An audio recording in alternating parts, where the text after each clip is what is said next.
અમરેલી વિધાનસભા પાસે તોડફોડ અગાઉ પણ ચીફ ઓફિસર દ્વારા નોટિસ બજાવવામાં આવી હતી, છતાં કોઈ કાર્યવાહી કરવામાં ન આવી. પાલિકાના નેતાઓનું મૌન કેમ?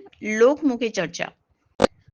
અમરેલીના વિધાનસભાના ગેટ નજીક નગરપાલિકા દ્વારા લાખો રૂપિયાના ખર્ચે બ્યુટિફિકેશનની કામગીરી કરવામાં આવી હતી. તેમાં બેફામ રીતે તોડફોડ કરીને પાલિકાને મોટી રકમનું નુકસાન પહોંચાડવામાં આવ્યું હોવા છતાં પણ કોઈ પણ પ્રકારની કાર્યવાહી કરવાના બદલે પાલિકાના નેતાઓ ભેદી રીતે મૌન સેવી રહ્યા હોવાના મુદ્દે વિરોધ પક્ષના નેતા દ્વારા ઉગ્ર રજૂઆત કરવામાં આવી છે.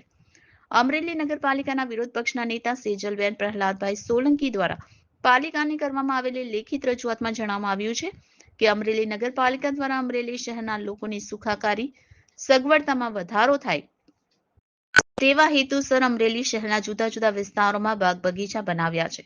તેમજ બાળકોને રમવા તથા વૃદ્ધોને બેસવા માટે પણ લાખોના ખર્ચે સગવડતાઓ ઊભી કરી છે અને આ અંગે રાજ્ય સરકાર દ્વારા લોકોની સુખાકારી માટે ગ્રાન્ટ ફાળવેલ છે.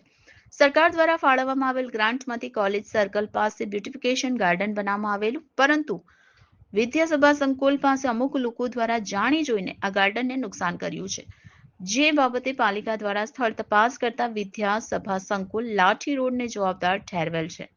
અમરેલી શહેરના લોકો દ્વારા જુદા જુદા વેરાઓ ભરવામાં આવેલ અને તે લોકોના પૈસાથી રાજ્ય સરકાર દ્વારા કરોડોની ગ્રાન્ટ ફાળવવામાં આવી હતી, જે ગ્રાન્ટમાંથી કોલેજ સર્કલ પાસે બ્યુટિફિકેશન ગાર્ડન બનાવવામાં આવેલ તે અબજોપતિ વ્યક્તિના સંચાલકો દ્વારા કાયદાની એસી તેસી કરી કરોડોનું નુકસાન અમરેલી નગરપાલિકાને કરેલ હોય અમરેલી શહેરના લોકોના વિશાળ હિતમાં વિદ્યાસભા સંકુલ લાઠી રોડ પાસેથી ગાર્ડન બનાવવામાં થયેલ ખર્ચ કરતા બમણો દંડ વસૂલ કરવા માંગણી કરી છે.